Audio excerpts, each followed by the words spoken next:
இதுவரைக்கும் எங்க சேனலை சப்ஸ்கிரைப் பண்ணாதவங்க ரெட் கலர் சப்ஸ்கிரைப் பட்டனை பிரஸ் பண்ணுங்க. கூடவே பெல் சிம்பலையும் கிளிக் பண்ணிக்கோங்க. ஹாய் வியூவர்ஸ், வெல்கம் டு அடுப்படி சமையல். இன்னைக்கு நான் உங்களுக்கு செஞ்சு காட்ட போற ரெசிபி என்ன அப்படின்னு பாத்தீங்கன்னா கரண்டி ஆம்லெட். இது எப்படி செய்யலாம் அப்படிங்கறத நம்ம இப்ப பார்க்கலாம். ஃபர்ஸ்ட் இந்த மாதிரி ஒரு சின்ன பவுல் எடுத்துக்கோங்க. அதுல நான் இன்னைக்கு ஒரு முட்டையோட கரண்டி ஆம்லெட் தான் செஞ்சு காட்ட போறேன். ஸோ அதுக்கு தேவையான ஆனியன்ஸ் ஃபர்ஸ்ட் ஆட் பண்ணிக்கோங்க. ஆனியன்ஸ் ஆட் பண்ணிட்டு தேவையான அளவுக்கு கிரீன் சில்லிஸ் உங்களோட காரத்துக்கு ஏற்ப ஆட் பண்ணிக்கோங்க. நிறைய வேணும்னா இன்னும் கொஞ்சம் எக்ஸ்ட்ராவும் ஆட் பண்ணிக்கோங்க. ஸோ இதை ஆட் பண்ணதுக்கு அப்புறமா ரெட் சில்லி பவுடர், அதுக்கப்புறமா மஞ்சத்தூள், அதுக்கப்புறமா பெப்பர், இதுக்கப்புறமா டிஷ்க்கு தேவையான அளவுக்கு சால்ட். ஸோ இது எல்லாமே ஆட் பண்ணிட்டு கொஞ்சம் மிக்ஸ் பண்ணிக்கோங்க. ஃபர்ஸ்ட் உங்களுக்கு இன்னும் காரம் தேவைப்பட்டா கிரீன் சில்லிஸ் ஆட் பண்ணிக்கோங்க, இல்லைன்னா மிளகாய் தூள் ஆட் பண்ணிக்கோங்க.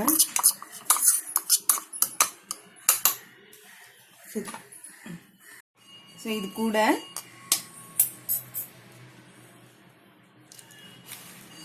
ஒரு எக் ஆட் பண்ணிக்கோங்க. எக் ஆட் பண்ணிட்டு நல்லா பீட் பண்ணிக்கோங்க.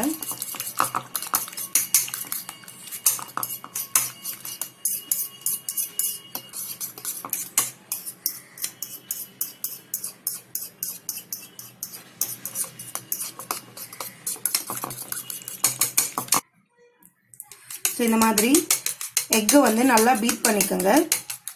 பீட் பண்ணிட்டு என்ன பண்ணலாம் அப்படிங்கறது நம்ம இப்ப பார்க்கலாம். இந்த மாதிரி ஒரு கரண்டி வச்சுக்கோங்க, தாளிக்கிற கரண்டி. இதுல வந்து தேவையான அளவு எண்ணெய் விட்டுட்டு நம்ம கலந்து வச்சிருக்கிற அந்த முட்டைய இதுல ஊத்திடுங்க.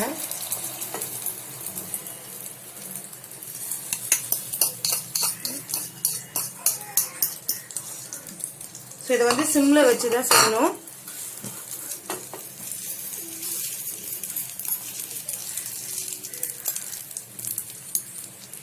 கொஞ்ச நேரம் நல்லா வேகட்டும். அடியில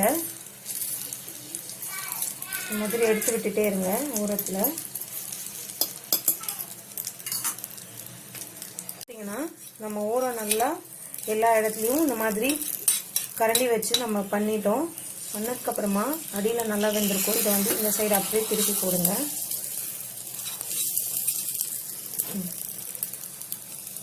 பார்த்தீங்கன்னா ரொம்ப சூப்பரா வந்திருக்கு கரண்டி ஆம்லெட். ஸோ இது மாதிரி திருப்பி போட்டுட்டு அது ஒரு கொஞ்ச நேரம் வேகணும். இது திருப்பி போட்டு நம்ம கொஞ்ச நேரம் நல்லா வேக வைக்கணும். இப்போ பார்த்தீங்கன்னா நம்ம வேக வைக்கிறதுல அடியில் நல்லா வந்திருக்கும் ஆம்லெட்டு. ஸோ இன்னும் கொஞ்ச நேரம் அது வந்து அடியில் இருக்கட்டும், வேகட்டும். இப்போ இது ரெண்டு பக்கமும் நல்லா வெந்துருச்சு. பார்த்தீங்கன்னா நல்லா எக்கும் நல்லா ஃப்ளஃபியா வந்திருக்கு. ஸோ இந்த டைம்ல நம்ம இதை ட்ரான்ஸ்ஃபர் பண்ணிடலாம்.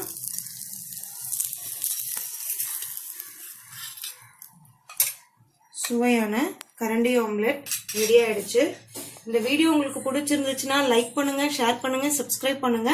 தேங்க்ஸ் ஃபார் வாட்சிங்.